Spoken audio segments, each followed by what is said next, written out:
వి gold trusted gold buyers. మీరు తాకట్టు పెట్టిన బంగారాన్ని విడిపించి ఈ రోజు ఉన్న మార్కెట్ ధరకు కొనబడును. ఈరోజు నా ఈ ప్రోగ్రాంలో ఇద్దరు లీడర్స్ గురించి మాట్లాడబోతున్నాం. నమస్తే వెన్నెల గారు. నమస్తే అక్క. ఈరోజు నేను గద్దర్ గారి కూతురుతో మాట్లాడబోతున్నాను. నక్సల్స్ భావజాలం, నక్సల్స్ ఉద్యమం నుంచి వచ్చిన వ్యక్తికి పద్మ అవార్డులు ఎలా ఇస్తారు? కేంద్ర మంత్రి బండి సంజయ్ గారు లాంటి వాళ్ళు ఇంత పెద్ద వ్యాఖ్యలు చేసినప్పుడు కూతురిగా మీకేమనిపించింది? మొదటిగా బండి సంజయ్ అన్న గారు ఏవైతే వ్యాఖ్యలు చేశారో అది ఖచ్చితంగా ఖండిస్తున్నాము. ఊరు మనదిరా, ఈ వాడ మనదిరా, పల్లె మనదిరా, ప్రతి పనికి మనం రా.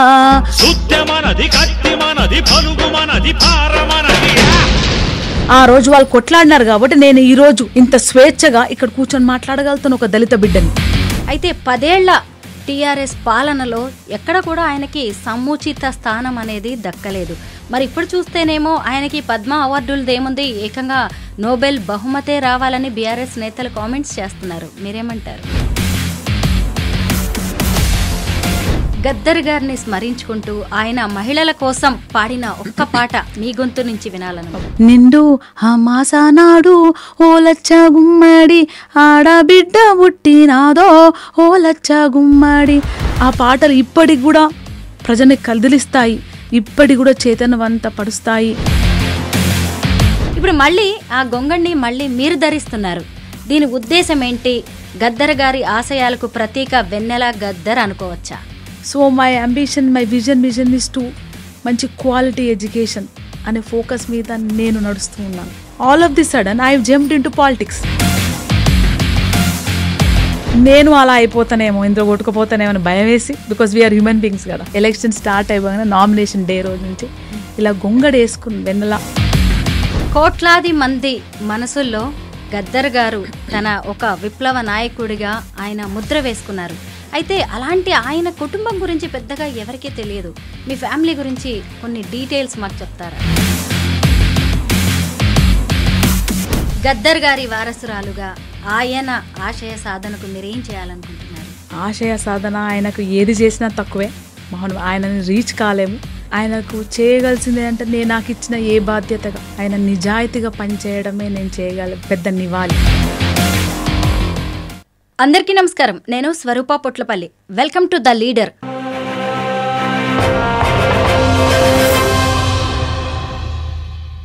తెలంగాణ సాహిత్య, సాంస్కృతిక, విప్లవ రాజకీయ చరిత్రలో తనకంటూ ఓ అధ్యాయాన్ని లిఖించుకున్న పాటల సూర్యుడు గద్దర్. ఆయన అస్తమించి 1.5 ఏడాది అయిన తర్వాత పద్మ అవార్డుల రూపంలో మళ్ళీ ఆయన పేరు తెర మీదకొచ్చింది. ఈరోజు నా ఈ ప్రోగ్రాంలో ఇద్దరు లీడర్స్ గురించి మాట్లాడబోతున్నాం. ప్రస్తుతం మనతో పాటు ఉన్నారు గద్దర్ తనయ, కాంగ్రెస్ లీడర్, తెలంగాణ సాంస్కృతిక సారథి చైర్పర్సన్ వెన్నెల గద్దర్ గారు. ఈరోజు ఆవిడతో మాట్లాడి గుమ్మడి విఠల్ గద్దర్గా ఎలా మారారు, బీటెక్ ఇంజనీరింగ్ చేసిన ఆయన విప్లవాల వైపు ఎలా ఆకర్షితులయ్యారు, ఆయన పరమ పదించిన తర్వాత ఇప్పుడు ఓ హంతకుడిగా ఆయన్ని ఎందుకు ప్రొజెక్ట్ చేస్తున్నారు, అలాగే వెన్నెల గద్దర్ గారి లైఫ్ జర్నీ, ఆమె అచీవ్మెంట్స్, ఆమె ఫ్యూచర్ ప్రాజెక్ట్స్ గురించి ఈరోజు ఈ కార్యక్రమంలో ఎన్నో విషయాలు తెలుసుకుందాం. నమస్తే వెన్నెల గారు. నమస్తే అక్క. బాగున్నారా? ఫైన్, బాగున్నాను. అయితే నాన్నగారి గురించి జరుగుతున్న చర్చని వింటూనే ఉన్నాము. ఈరోజు నేను గద్దర్ గారి కూతురుతో మాట్లాడబోతున్నాను.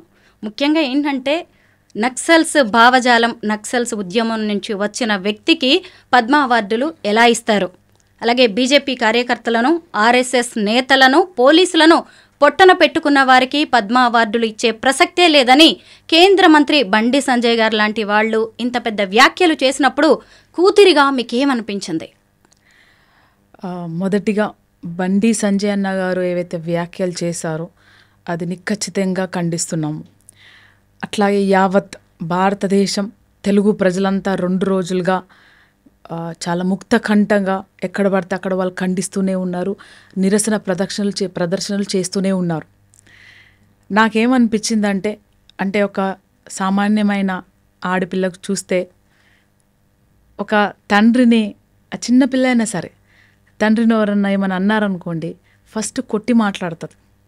ఒక సామాన్యమైన స్త్రీ అట్లాగే చేస్తుంది. మా నాయనని అంటావా బిడ్డను ఏదన్నా కానీ అని ఫస్ట్ ఒకటి గుద్దో ఒక దంచో మాట్లాడుతుంది. సో అది సామాన్యమైన స్త్రీ చేసే అంత బాధపడిపోతారు తండ్రిని ఎవరైనా. అది లోపల నుంచి వచ్చేస్తుంది, అది తట్టుకోలేము.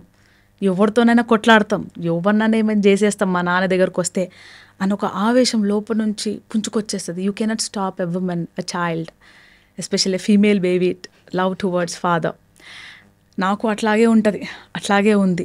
ఎందుకంటే గద్దరన్న మీద తూటాలు పేల్చినప్పుడు నా వయసు 16 ఏండ్లు. మా నాన్న మీద తూటాలు పేల్చరా అని చెప్పి రాళ్ళు తీసి ఆ కారు మీదకి ఇసురుకుంటా, వాళ్ళు నా మీదకి ఫైరింగ్ చేస్తున్నా సరే వాళ్ళని చంపుతా అని రాళ్ళు ఇసురుకుంటా 2 కిలోమీటర్లు ఉరికిన దానికి, అంటే 16 ఏళ్ళప్పుడు నాకు వచ్చిన కోపానికి మళ్ళీ ఇప్పుడు వస్తున్న కోపానికి కానీ ఇప్పుడు వస్తున్న కోపాన్ని ఒక మెచ్యూర్డ్ ఉమెన్గా, అట్లాగే ఒక బాధ్యత గల పదవిలో ఉన్నప్పుడు ఏ విధంగా బిహేవ్ కావాలి, ఏ విధంగా రియాక్ట్ కావాలి దాన్ని ఆలోచించుకొని విన్నపించుకుంటున్నాం. అన్నగారు, బండి సంజయ్ అన్నగారు, మీరు ఒక బాధ్యత గల పదవిలో ఉన్నారు. Your central minister.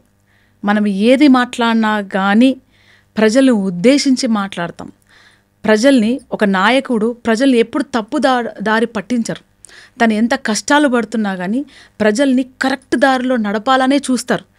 సో ఆ విజ్ఞత మీకు లేదంటే నాలాంటి కొత్తగా వస్తున్న రాజకీయ నాయకులకు ఏమనిపిస్తుంది? Whether you are eligible for that position or not, you are not అనే అనిపిస్తుంది. అసలు ఈ గొడవ ఎక్కడ స్టార్ట్ అయింది? ఎందుకంటే నాన్నగారి పేరు ముఖ్యంగా వినిపిస్తోంది, కానీ ఇప్పుడు ఇది బీజేపీ వర్సెస్ కాంగ్రెస్ వివాదంగా మారిపోయింది. ఇది జాతీయ అవార్డ్స్ వివిధ రాష్ట్రాలకు, దేశం నుంచి ముఖ్యులకు, అంటే ఎవరైతే సామాన్య ప్రజలలో కొంతమంది ఎవరైతే ఒక్కొక్క సెక్టర్లో నైపుణ్యత పరుస్తూ అది కూడా ప్రజలకు ఉపయోగపడేగా, ప్రజలకు సేవ చేసే పరంగా ఉన్న వాళ్ళని సెలెక్ట్ చేసుకొని వాళ్ళకు అవార్డిస్తుంది.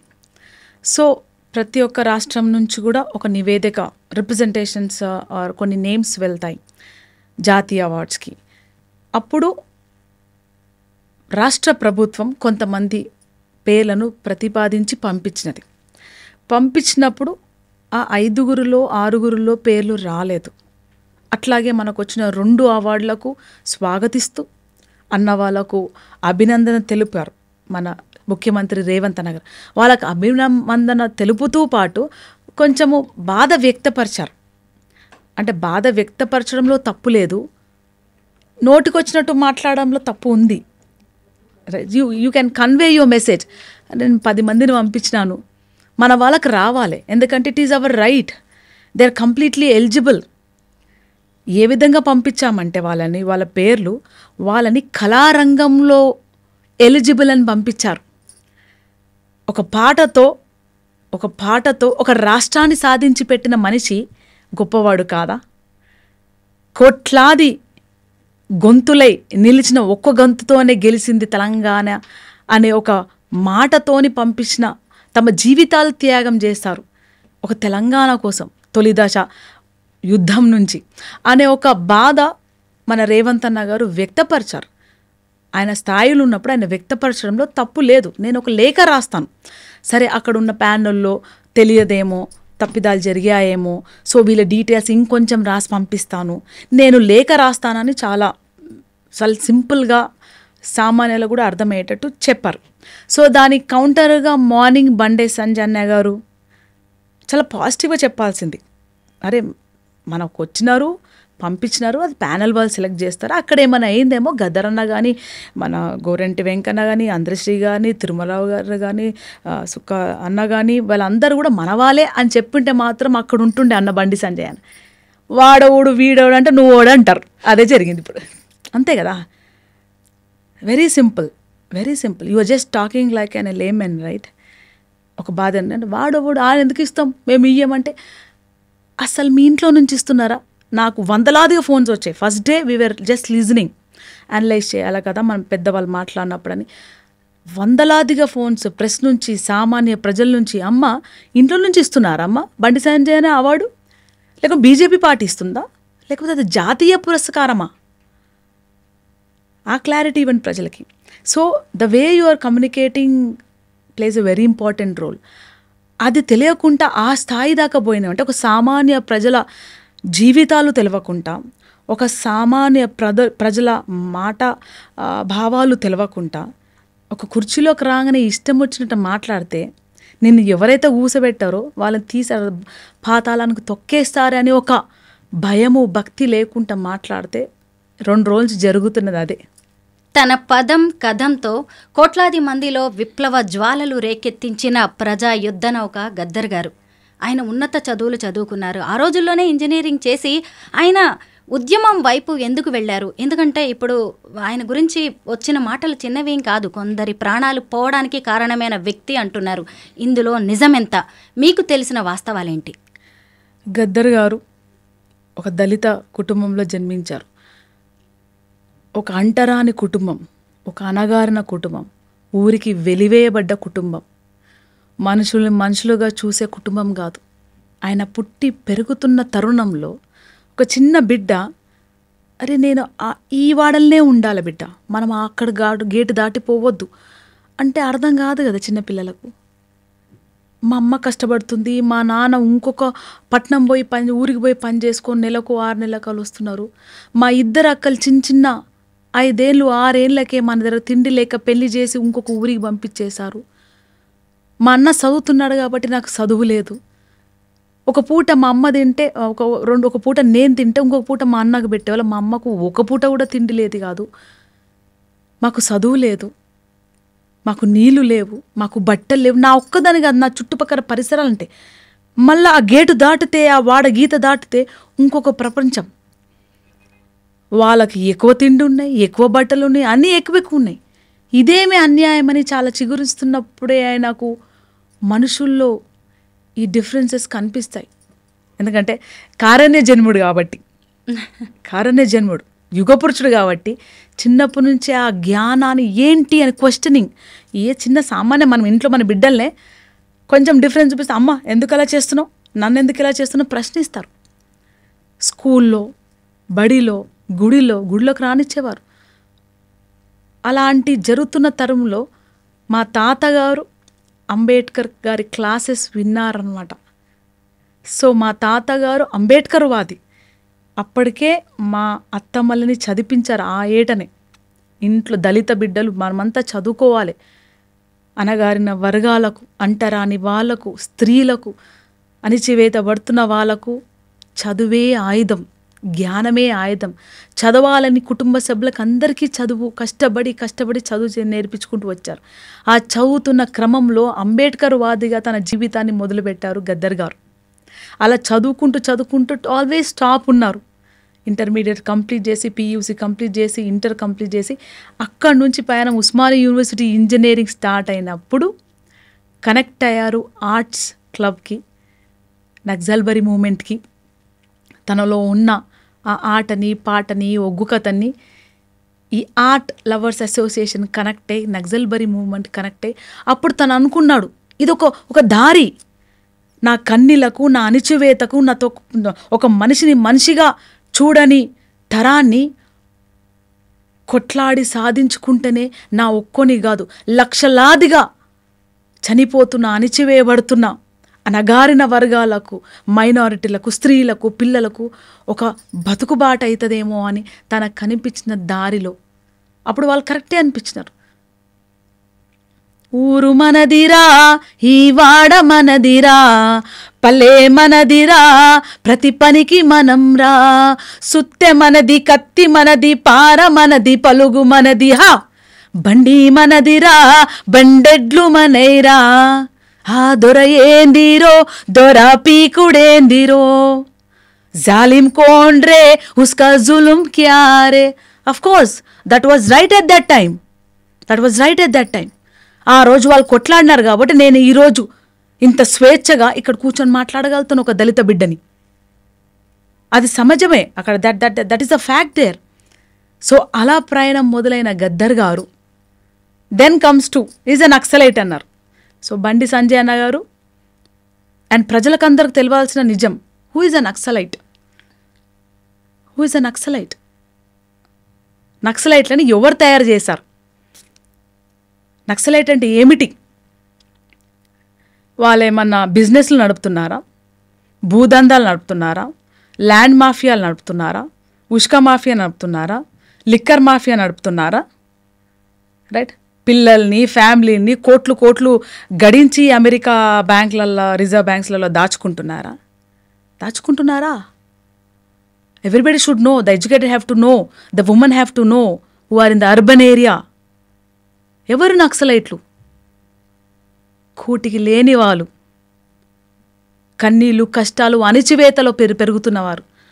మా గుడిసె పీకపోతున్న, మా గుడిసె పీకకండి, మా మా మా పొట్ట కొట్టకండి, మా అన్నం కింద పడేయకండి, మా బువ్వ మాకు కావాలి, మా సద్ది బువ్వ, మా పాసిపోయిన బువ్వ, మా చింపిరి బట్టలు, మా రేకుల తడుక మాకు ఉండని అని తిరుగుబాటు చేసేవాళ్ళే నక్సలైట్ అని నాకు చిన్నప్పటి నుంచి చూస్తూ ఉన్నాను.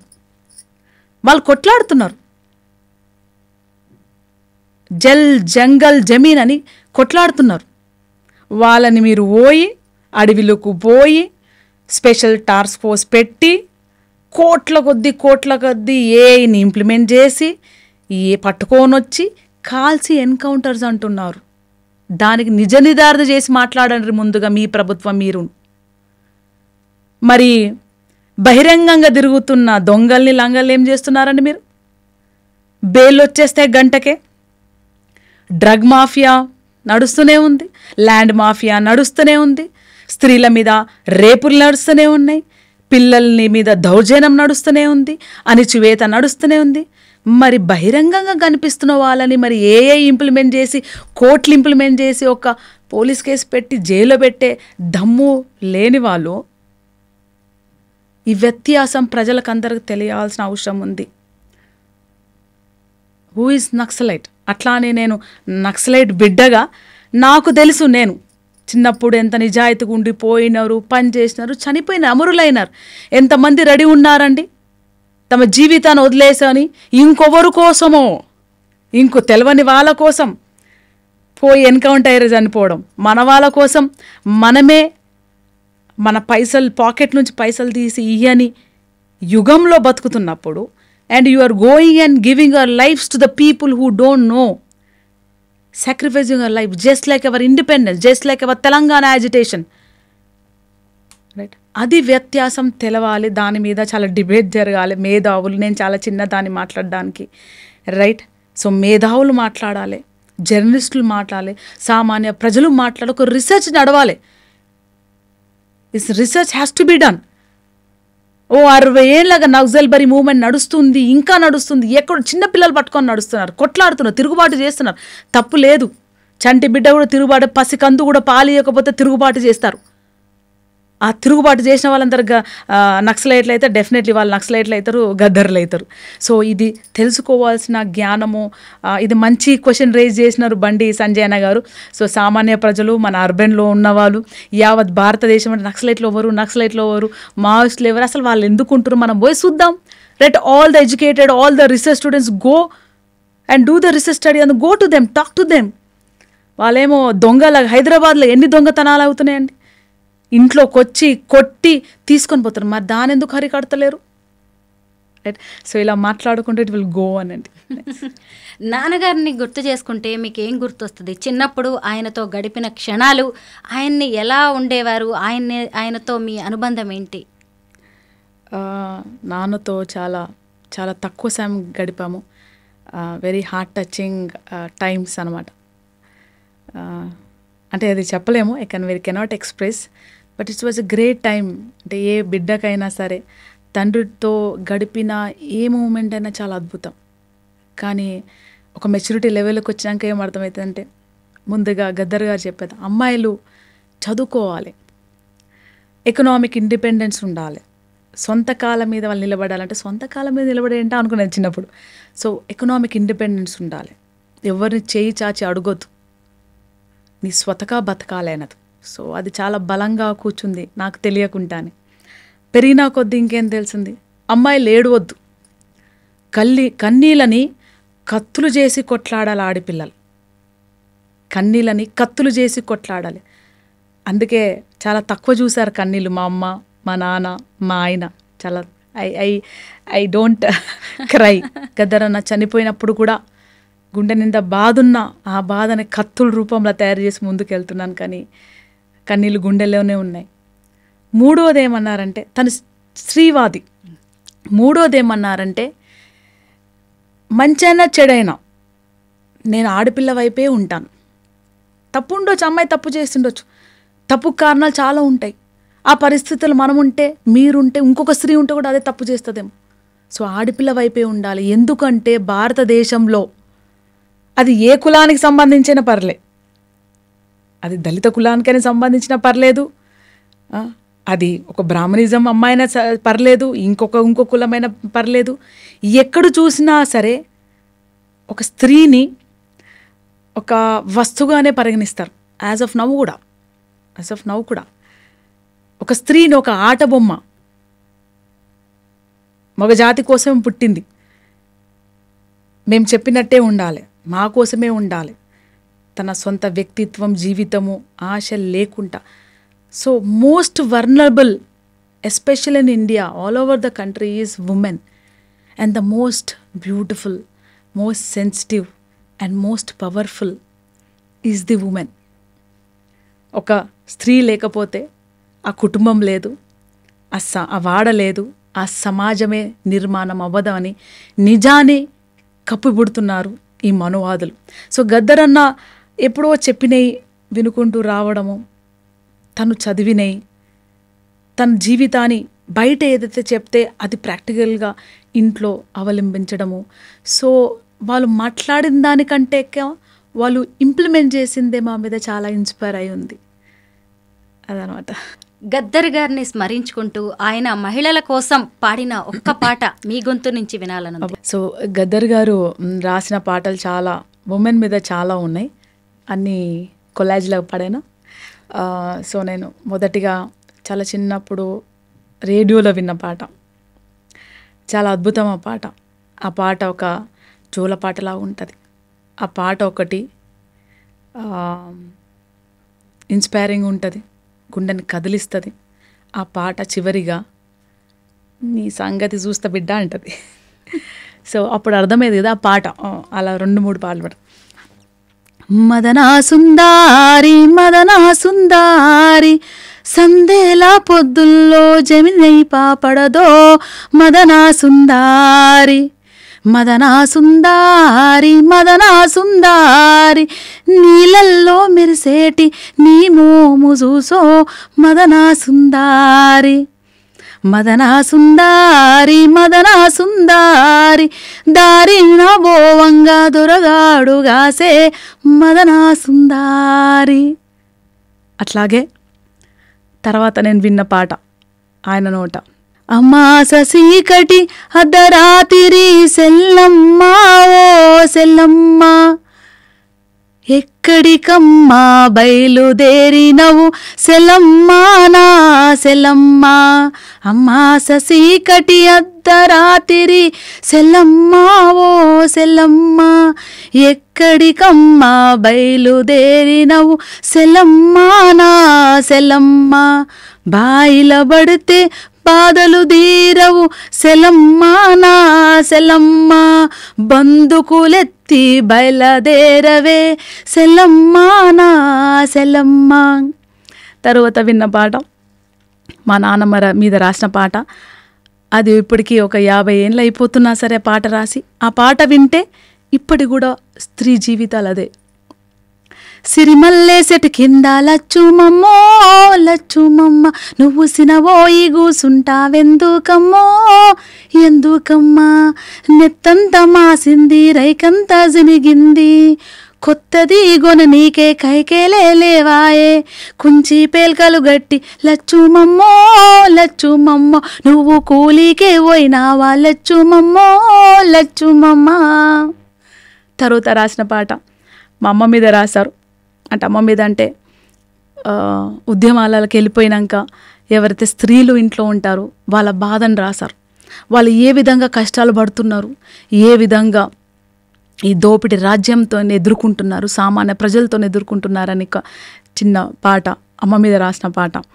ఆ పాట ఏంటంటే, బావయ్యో ఒక్కసారి చూసిపోవా, బావయ్యో నీ తోడుగుంట తోల్కపోవా, ఆ బావయ్యో ఒక్కసారి చూసిపోవా, బావయ్యో నీ తోడుగుంట తోల్కపోవా. సో అది తర్వాత మళ్ళీ ఇంకొక పాట రాశారు గద్దర్ గారు స్త్రీల మీద. ఆ పాట ఏంటంటే నిండు అమాస. చాలా అద్భుతమైన పాట. ఇప్పుడు కూడా కన్నీళ్ళు పెట్టిస్తుంది. ఓ 100 ఏళ్ల ముందు ఎలా ఉండేనో స్త్రీ బతుకు, ఒక ఆడపిల్ల పుట్టగానే కడుపులోనే చంపేయడం, ఒక ఆడపిల్ల పుట్టింది అని తెలవగానే తీసుకుపోయి చెత్త కుప్పలేయడం, ఒక ఆడపిల్ల పుట్టింది అని తెలవగానే 10 రూపాయలకు అమ్ముకోవడం, ఒక ఆడపిల్ల పుట్టిందని తెలిసగానే పెంచి వ్యభిచార గృహాలకు పంపడం ఇప్పటికీ దొంగచాటుగా జరుగుతూనే ఉంది. నిండు అమాస నాడు ఓలచ్చ గుమ్మడి, ఆడబిడ్డ పుట్టినాదో ఓలచ్చ గుమ్మడి, అత్త తొంగి చూడలేదు ఓలచ్చ గుమ్మడి, మొగుడు ముద్దాడ రాలే ఓలచ్చ గుమ్మడి, నిండు అమాస నాడు ఓలచ్చ గుమ్మడి, ఆడబిడ్డ పుట్టినాదో ఓలచ్చ గుమ్మడి. అట్లా గద్దర్ గారు స్త్రీల మీద చాలా పెద్ద ఎత్తున పాట రాశారు. ఇంకా అద్భుతమైన పాట అంటే జ్యోతిరావు గారి పులే మీద రాసిన పాట చాలా అద్భుతం. సో అట్లాంటి ఎన్నో స్త్రీల మీద ఎంతో గొప్పగా రాసి ఆ పాటలు ఇప్పటికి కూడా ప్రజల్ని కదిలిస్తాయి, ఇప్పటికి కూడా చైతన్యవంత పరుస్తాయి. ఇప్పటికి కూడా గద్దర్ గారిని ఎందుకు తలుచుకుంటున్నారు, ఎందుకు నిన్న జరిగిన ఇన్సిడెంట్కి ఒక పెద్ద దుమారం లేచిపోయినది తెలుగు రాష్ట్రాలలో మరియు భారతదేశం అంటే ఇంకా ప్రజలు ఆ సమస్యలు ఉన్నాయి.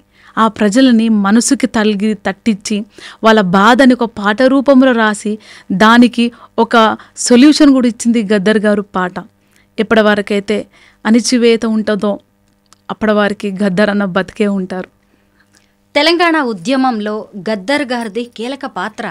ఆయనకు ఒక ప్రత్యేక స్థానం ఉంది. అయితే 10 ఏళ్ల టీఆర్ఎస్ పాలనలో ఎక్కడ కూడా ఆయనకి సముచిత స్థానం అనేది దక్కలేదు. మరి ఇప్పుడు చూస్తేనేమో ఆయనకి పద్మ అవార్డులది ఏముంది, ఏకంగా నోబెల్ బహుమతే రావాలని బీఆర్ఎస్ నేతలు కామెంట్స్ చేస్తున్నారు. మీరేమంటారు? నో కామెంట్స్ అంటారు. ఎందుకలా? అంతే, no comments. The people will decide. అవమానాలు, అంతే, ఆవేదన, ఆ రోజుల్లో జరిగిన అంటే కన్నీళ్ళు అంటే ఎందుకు ఇప్పుడు నా ఒపీనియన్ చెప్తా వేరండి. I have my own opinion, but this is the situation. The educated, the journalist, the normal public, the intellectuals of the country have to see how the political leaders change their face because of their sustenance or survival. వాళ్ళ బతుకు కోసం, వాళ్ళు బతకడం కోసం ఎన్ని colours మారుస్తారని ప్రజలు నిర్ణయించాలి. నేను నా ఒపీనియన్ చెప్పడం. The people have to decide, the people will know.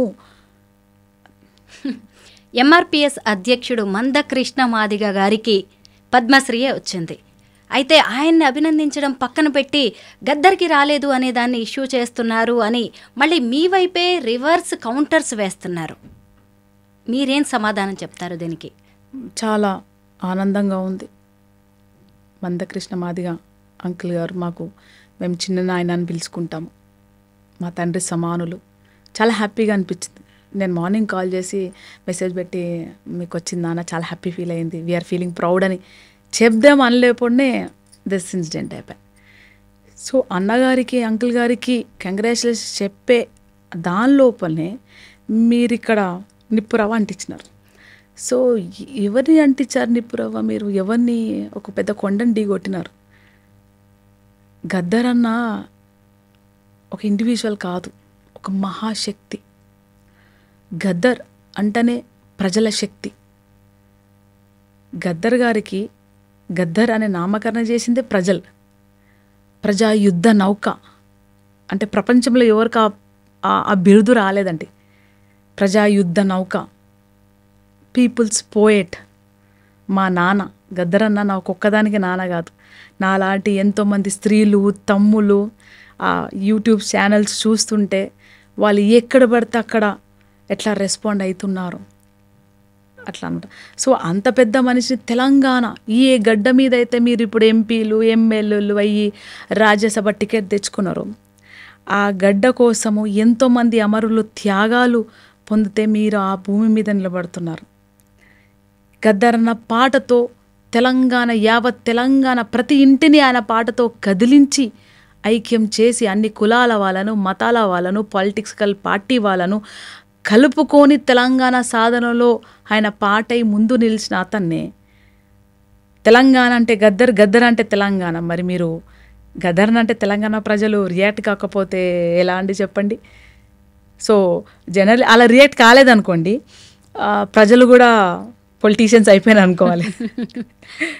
So అట్లా అనమాట. So it is not that we are not happy, we are very proud of the awards we got to the both of the great legendary personalities. But the thing is, the other thing happened, ప్రజలు జీర్ణించుకోలేకపోతున్నారు అంతే. మందకృష్ణ గారు 1,00,000 డప్పులు 1000 గొంతులు కార్యక్రమాన్ని నిర్వహిస్తున్నారు.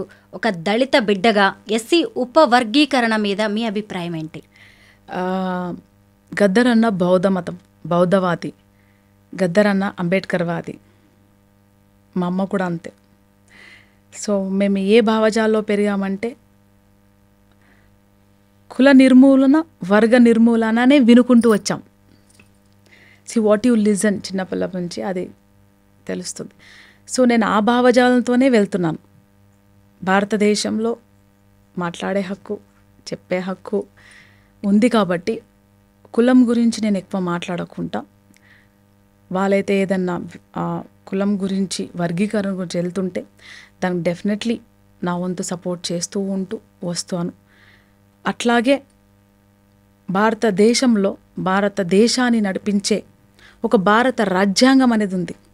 ఆ భారత రాజ్యాంగం ఉంది కాబట్టి ఇన్ని కులాలున్నా, ఇన్ని మతాలున్నా, ఇన్ని వ్యత్యాసాలు ఉన్నా కానీ ఇంకా కలిసే ఉన్నాము, మానవులుగా బతుకుతే ఉన్నాం. లేకపోతే భారతదేశం ఒక నరకం కనిపించదు. సో భారత రాజ్యాంగం ప్రకారం కులగణన చేసి దాని ప్రకారము ఈ కుల వర్గీకరణ జరిగితే బాగుంటుంది. ఎందుకంటే ఇప్పుడు ఏదో ఇచ్చేస్తాం, మళ్ళీ ఒక 20 ఏళ్ళ తర్వాత, ఒక 100 ఏళ్ళ తర్వాత మళ్ళీ ఇంకేదో ఒక కులం మీద పోరాటం స్టార్ట్ అవుతుంది కదా. సినీ ప్రముఖులకు, కవులు, కళాకారులకు ఇచ్చే నంది అవార్డుల స్థానంలో గద్దర్ అవార్డులను ప్రకటిస్తూ సీఎం రేవంత్ రెడ్డి అనౌన్స్మెంట్ చేశారు. దీని మీద భిన్నాభిప్రాయాలు వ్యక్తమయ్యాయి. ఎందుకు ఆయన అస్తమించిన తర్వాత కూడా రాజకీయాలు, అలాగే అవార్డులు, పురస్కారాల పేరుతో ఆయన పేరుని రాజకీయాలకి వాడుకుంటున్నారా? రాజకీయాలకు వాడుతున్నామని అనలేము. ఇక్కడ గద్దర్ గారు అనగానే యావత్ ప్రపంచమంతా గద్దర్ అని కొట్టగానే తెలంగాణ బొమ్మ కనిపిస్తుంది గూగుల్లో.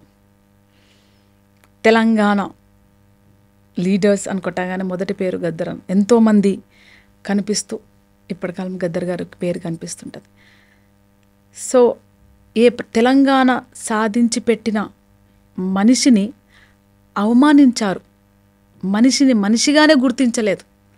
గద్దర్ అనే కాదు, తెలంగాణ కోసం తమ జీవితాలు అర్పించి యాక్సిడెంట్లు అయ్యి కుటుంబమే లేకుండా కుటుంబమే నాశనం అయిపోవాలని గుర్తించలేదు. దేనికోసం తెలంగాణ 100 ఏళ్ళుగా కొట్లాడి సాధించుకున్నామండి. మొదటి ఆత్మగౌరవం, గౌరవమే లేదు, ఇంకా ఆత్మేడు ఉంది. సో ఆత్మగౌరవ కొట్లాట ఏమైపోయిందండి? సో కాంగ్రెస్ పార్టీ రాష్ట్ర ప్రభుత్వం ఏర్పడిన తర్వాత ముఖ్యంగా తీసుకుంది తెలంగాణ కోసం పోరాటం చేసిన విద్యార్థులు, కళాకారులు, మేధావులు, అక్కలు, చెల్లెలని వాళ్ళ రీసెర్చ్ బేసిస్గా ప్రిపేర్ చేస్తూ ఉన్నారు. దాంట్లో భాగంగా గద్దర్ అన్న ఎవరైతే తెలంగాణ కోసం గొంతై ప్రజల్ని కలపడంలో గొప్పతనం ఉందండి, గుర్తుపెట్టుకోండి. సో ఏ మనిషి అయితే లక్షలాదిగా యుగ పురుషుడు, ఎవరన్నా దోతిని ఇష్టపడతారండి? ఎవరన్నా గొంగడిని ఇష్టపడతారండి? ఎవరన్నా చేతిలో కర్ర, చినిగిపోయిన కర్ర, గజ్జలు ఇష్టపడతారండి కదా? But it became a icon, right? ఇప్పుడు సౌత్ ఇండియాలో చూసుకుంటే మీరు ఏ ఫ్లోక్ సింగర్ అయినా సరే, పల్లెల నుంచి వచ్చిన ఎవరైనా సరే దే ఫీల్ వెరీ ప్రౌడ్. మేము గద్దర్ అనే శిష్యులు, మేము గద్దర్ అని గోసి గొంగడి గజ్జలు కట్టుకొనే వస్తారు. ఒక సంస్కృతిని, ఒక రాష్ట్ర సంస్కృతిని మార్చేసి ఆ సంస్కృతిని ప్రభావం భారతదేశమంతా వ్యాపింపజేసిన గొప్ప సంస్కృతి చరిత్ర సృష్టించిన గద్దర్ గారికి ఆయనకు నంది అవార్డు తీయలేదు. నంది అవార్డులో ఇచ్చే అదేమంటారు ఫైనాన్షియల్ బెనిఫిట్ కంటే మరీ ఎక్కువ ఇస్తున్నారు కాంగ్రెస్ పార్టీ. ఇంకెక్కువ యాడ్ ఆన్ చేశారు అవార్డ్స్ని. నంది అవార్డు పక్కన పెట్టలేదు. నంది గారి బదులు చాలా తెలంగాణకు గౌరవప్రదమైన, it's a honour for us, మా గ్రేటెస్ట్ ప్రివిలేజ్ ఓవర్ అంటే గద్దర్ గారి అవార్డు. అంటే ఏ తెలుగు ఇండస్ట్రీని, తెలంగాణ వచ్చిన తర్వాత ఏ తెలుగు ఇండస్ట్రీని పట్టించుకోలేదు, గౌరవించుకోలేని ప్రభుత్వము ఆ తెలుగు ఇండస్ట్రీకి, ఎందుకంటే ఒక సినిమా లక్షలాదిగా వేలాదిగా ప్రభావం చేస్తుంది ప్రజల మీద. ఆ సినిమాని మనం వాళ్ళ కష్టపడుతున్నాని వాళ్ళ గౌరవించుకోవాలని, మిమ్మల్ని గౌరవించుకోవాలంటే మా గ్రేటెస్ట్ గౌరవం ఎవరు ఇస్తాం మీకు? మా గ్రేటెస్ట్ గౌరవం మా గద్దరన్న. సో మేము గద్దరన్న పేరు పెడుతున్నాం, గద్దరన్న పేరుతో మిమ్మల్ని గౌరవించుకుంటున్నాం, we are giving the highest respect words అనే ఒక పాజిటివ్ దృక్పథంలోనే ఇవ్వడం జరిగింది.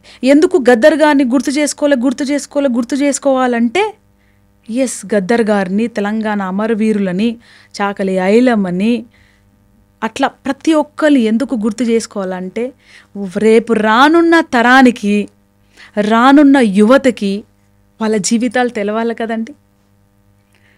వాళ్ళ కష్టం వస్తే సూసైడ్ చేసుకోమంటారా, లేకపోతే ఆలోచింపజేసి ఏ విధంగా తిరుగుబాటు చేయమంటారా? గాంధీ గారిలాగా నిరాహార దీక్ష చేద్దామా? తెలంగాణ ఉద్యమంలో ఇంటింటిగా రోడెక్కి, మనం ఎవరిని చంపలే అయినా సరే రోడ్డు మీదకి ఎక్కి ప్రదర్శనలు చేసుకుంటా, యాజిటేషన్స్ చేసుకుంటా కలిసి కొట్లాడదమ్మా. మరి ఏ విధంగా వాళ్ళని బతకడం? ఇలాంటి గొప్ప వాళ్ళని తలుసుకుంటేనే, గొప్ప వాళ్ళ గురించి చెప్తూనే, గొప్ప వాళ్ళ చరిత్ర రాస్తుంటేనే, గొప్ప వాళ్ళ వాళ్ళ మీద అవార్డులు ఇస్తేనే, గొప్ప వాళ్ళ స్టాచ్యూలు పెడితేనే ఏదో రానున్న తరానికి తెలుస్తుంది వాళ్ళు ఏందని. లేకపోతే ఎలా తెలుస్తుందండి? సో ఒక పాజిటివ్ దృక్పథంతో, రైట్, ఎంత సింపుల్గా ఉందంటే తెలంగాణ, మన తెలంగాణ ఎక్కడుందని? మన తెలంగాణ ఉద్యోగాలు లేవండి 10 ఏళ్ల నుంచి, ఏజ్ బార్ అయిపోయిందండి. డ్రగ్స్ కంప్లీట్గా హైదరాబాద్ చూడండి డ్రగ్స్తో ఉంది. మారుమూల గవర్నమెంట్ స్కూల్స్లో చిన్నపిల్లలకు కూడా హుక్కాలంట. అదేదో మొన్ననే కంప్లైంట్ వచ్చింది మాకు. మా అల్వాల్ ఏరియా కొన్ని గవర్నమెంట్ స్కూల్స్లలో హుక్కాలు పిల్లలు బయట ఇది చేస్తున్నారంట. ఎక్కడంటే గవర్నమెంట్ స్కూల్ పిల్లలు ఇచ్చాను. ఎక్కడ కంప్లైంట్ చేస్తాం? ఎవరి దగ్గర పోతాం? ఎట్లా కొట్లాడతాం?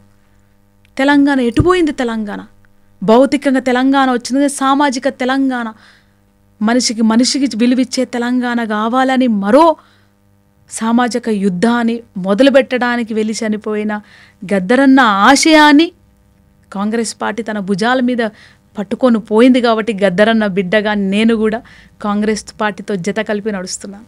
మహాత్మా గాంధీ తర్వాత ప్రత్యేక ఆహార్యంతో తనకంటూ ఒక ముద్ర వేసుకున్నారు గద్దర్ గారు.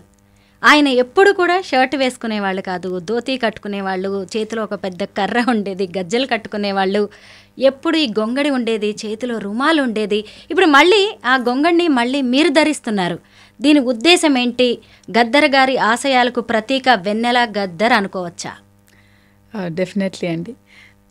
గద్దరన్న నాన్నగారు చనిపోగానే కాంగ్రెస్ పార్టీ చాలా పెద్ద మనసుతో, చాలా నిజాయితీగా ఏఐసిసి నుంచి సోనియా గాంధీ, రాహుల్ గాంధీ, ఖర్గే గారు, ప్రియాంక గారు మేము వాళ్ళని కలిసినప్పుడు, వాళ్ళ మర్యాదపూర్గా కుటుంబానికి కలిసినప్పుడు, గద్దర్ గారు చనిపోగానే అందరూ సామాన్య ప్రజలు, తెలంగాణ భారతదేశ ప్రజలు ఎంత బాధపడ్డారో వాళ్ళ కళ్ళలో అంత బాధ చూసాం మేము. అప్పుడు అన్నారు, గద్దరన్న పాట ఆగొద్దు, గద్దరన్న యుద్ధశైలి ఆగొద్దు, ఇది రానున్న తరానికి ఇవ్వాలి. ఎంతోమంది లక్షలాదిగా గద్దరన్న శిష్యులు ఉన్నారు, రైట్. వాళ్ళతో పాటు గద్దరన్న కుటుంబం నుంచి ఎవరికన్నా వాళ్ళు ఇష్టపడితే, వాళ్ళకు నిజంగా ఇంట్రెస్ట్ ఉంటే, వాళ్ళు ఒప్పుకుంటేనే, కాంగ్రెస్ పార్టీ నుంచి వచ్చి ఒప్పుకుంటేనే వాళ్ళకు మనం రాజకీయాలకు రావడానికి అవకాశం ఇద్దాం. ఎందుకు రాజకీయాలకు రావడానికి అవకాశం ఇద్దామంటే, మీరన్నట్టు గద్దరన్న గోసి గొంగడి కట్టి అడవిలు తిరిగి, పల్లె తిరిగి, ప్రజలను చేతివంతం చేసి తెలంగాణ సాధన కోసం మనము ప్రజాయుద్ధం చేస్తూ పార్లమెంటుకు బాట అన్నారు. సో పార్లమెంటులో బిల్లు పాస్ అయింది కాబట్టే మనకు తెలంగాణ వచ్చింది.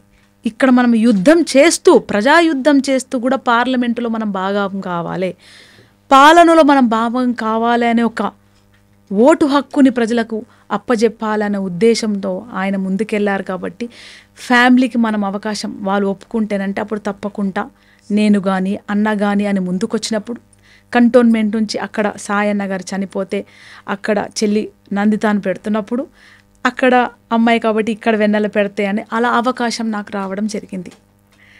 సో గద్దరన్న నేను అలా వస్తున్నప్పుడు నాకు ఎలక్షన్స్ రాగానే నేనెందుకోసం వస్తున్నాను పాలిటిక్స్లకి? As an individual I am MBA PhD holder from Usmania University. I would work for Mallareddy Engineering College and assistant professor. Then I am correspondence secretary for Mahabodhi Vidyalaya, which was established by Gaddar Garu, Vimalamma Garu. It is run by Ambedkar Vidyaniketan Trust.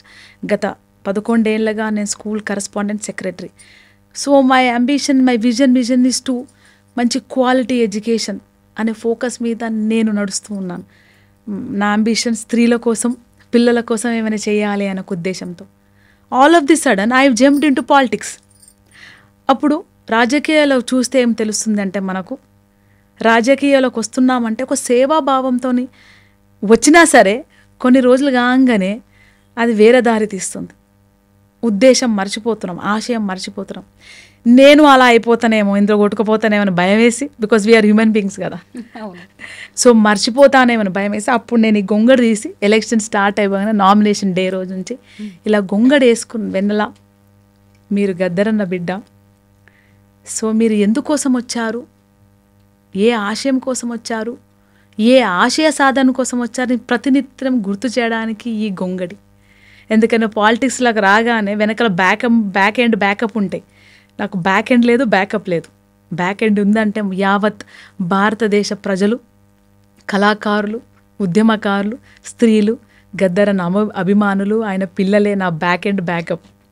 నాకు ధైర్యం ఇచ్చేది, ఏం కాదు బిడ్డ, చిన్నప్పటి నుంచి గద్దరన్న ఏం కాదు, బండి నడుపు, కారు నడుపు, ఆ కొండ ఎక్కేసే, నువ్వు చదివేసే, ఏం కాదు అని, ఏదని ఏమైనా చేయి, ఏం కాదంటే అనేవాడు అనమాట. రైస్. సో అట్లా నాకు ధైర్యం ఇచ్చేవాళ్ళు ఎవరు ఉండాలంటే ఇక్కడ ఉంటే అది చూడగానే అనిపిస్తుంటారు, ఏం కాదు చేయి, పోతూనే ఉండు, నడుస్తూనే ఉండు. నా ధైర్యాని కోసం, నా ఆశయాన్ని గుర్తు చేస్తూ నాకు ధైర్యంగా ఇచ్చే, ప్రజలకు కూడా ప్రతినిత్యం గుర్తు చేసే విధంగా ఈ గొంగడిని వేసుకొని నేను ప్రజల మధ్యకు వచ్చాను. కాంగ్రెస్ అధిష్టానం కంటోన్మెంట్ ఎమ్మెల్యేగా మీకు టికెట్ అనౌన్స్ చేయగానే నిజంగా పాజిటివ్ వైబ్స్ కనిపించాయి. మీరు కూడా చాలా కష్టపడ్డారు, ప్రజల్లో తిరిగారు, వాళ్ళ ఆదరాభిమానాలని చూరగొన్నారు. అయితే అసలు విజయం మీదే అనుకున్న టైంలో అనూహ్యంగా ఓటమి పాలయ్యారు. దానికి గల కారణాలు ఏంటి అనుకుంటారు? దానికి చాలా కారణాలు ఉన్నాయి. మొదటిగా సడన్గా నాకు టికెట్ రావడం, ఇట్ వాజ్ జస్ట్ 15 days.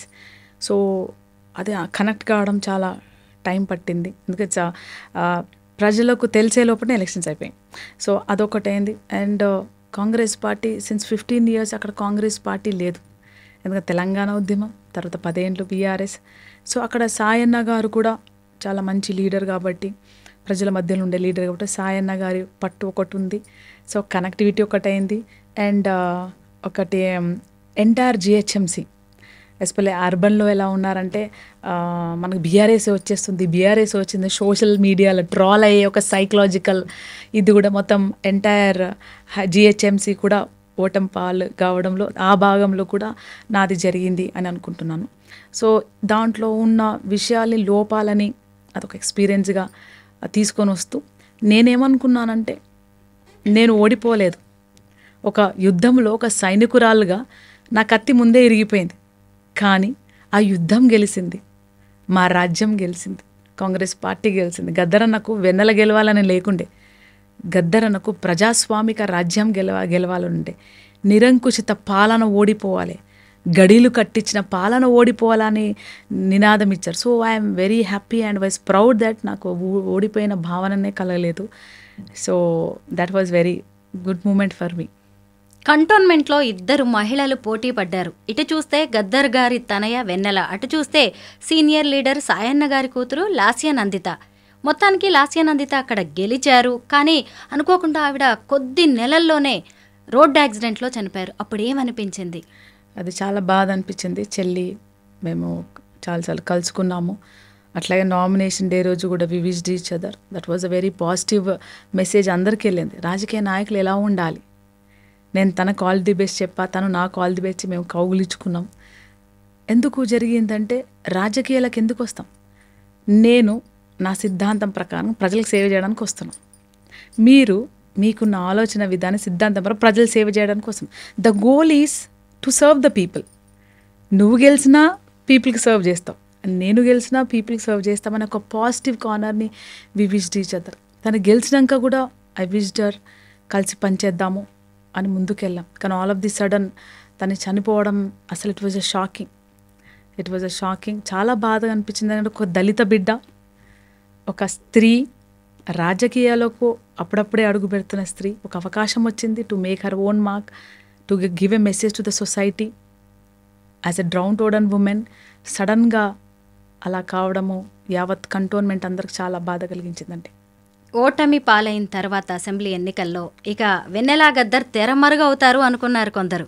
అయితే మళ్ళీ అనుకోకుండా రేవంత్ రెడ్డి గారు మీకు తెలంగాణ సాంస్కృతిక సారథి బాధ్యతలు అప్పగించారు. ఆ బాధ్యతలు అందుకున్నప్పుడు ఏమనిపించింది? చాలా ధైర్యం వచ్చింది.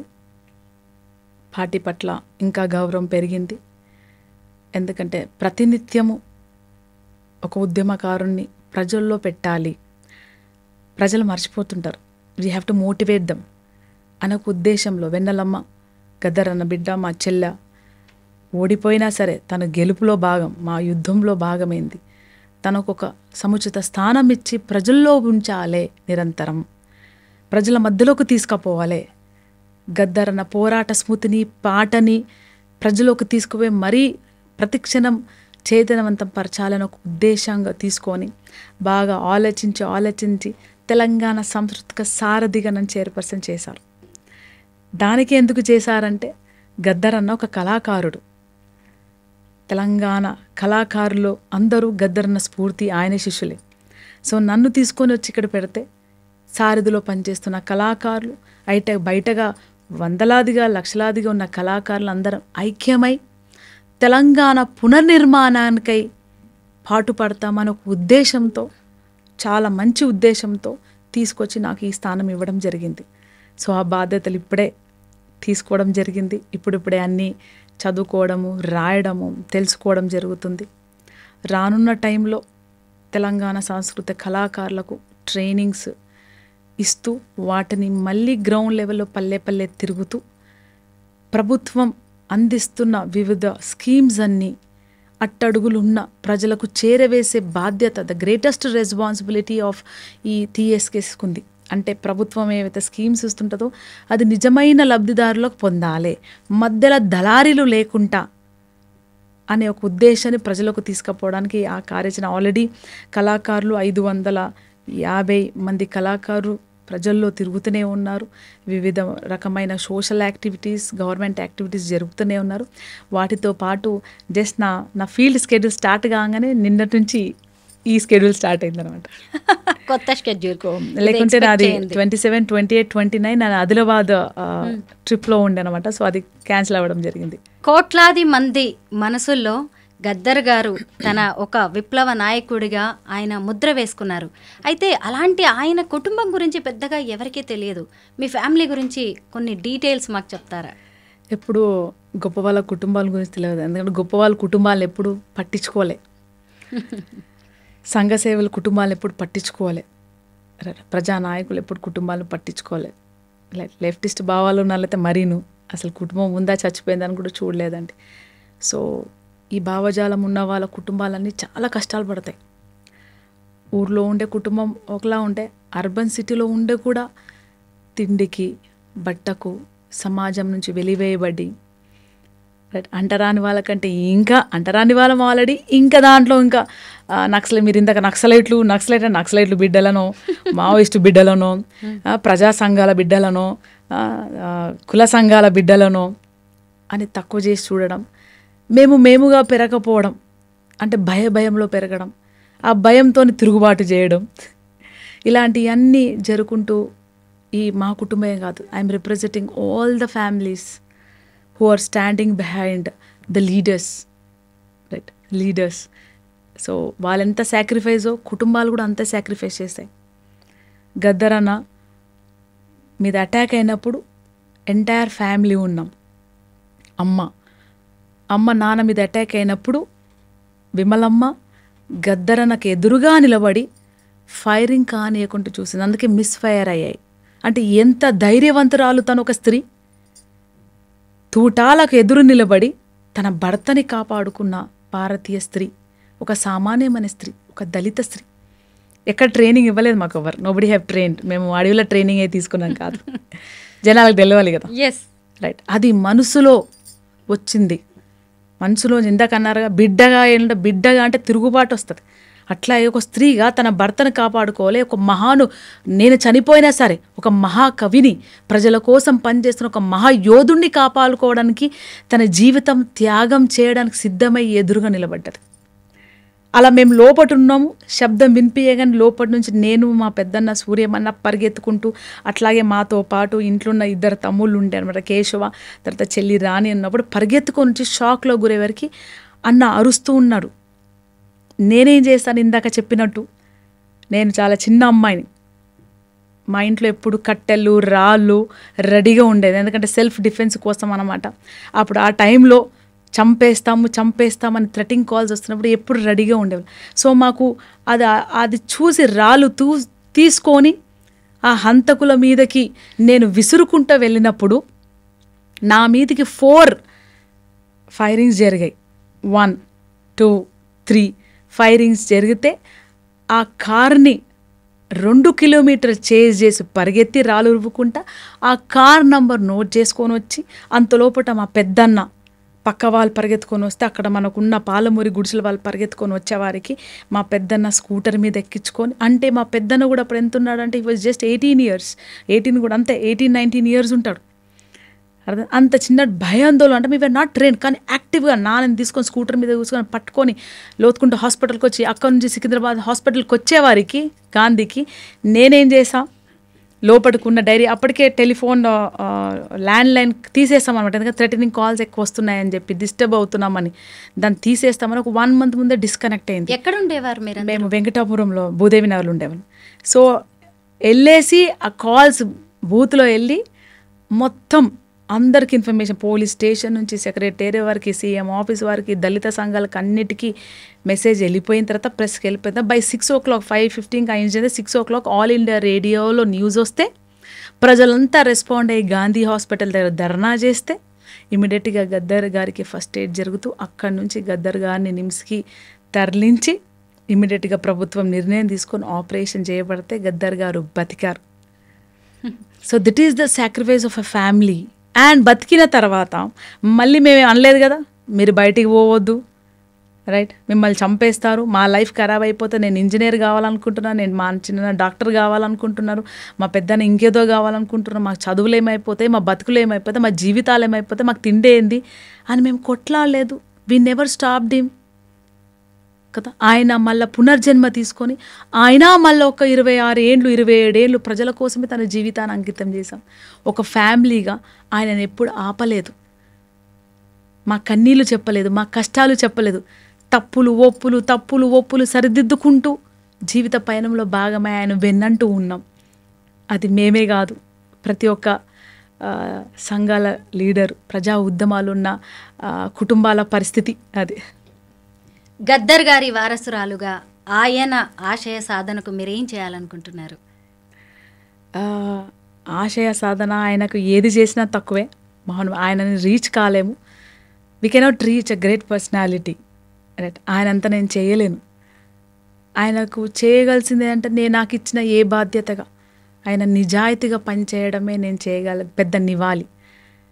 స్వార్థం లేకుండా నిస్వార్థంగా ప్రజల కోసం నేను ఎంతవరకైతే I have my own limitation as a women, as a family women, as a educated women, everything అందులోనే నేను సమకూర్చుకొని నాకు ఇచ్చిన బాధ్యత నిజాయితీగా ఏది చేయగలుగుతా అది నిజాయితీగా చేయాలి. అదే నేను గద్దర్ గారికి ఇచ్చే నివాళి. పాటల సూర్యుడుగా, విప్లవ నాయకుడిగా ఆయన ఎప్పటికీ కోట్లాది మంది మదిలో అలా చిరస్థాయిగా నిలిచిపోతారు. మీరు కూడా ద లీడర్గా ఎప్పటికీ ప్రజల మనసుల్లో ఉండాలని కోరుకుంటూ థ్యాంక్ యూ సో మచ్ వెన్నెల గారు. Thank you so much.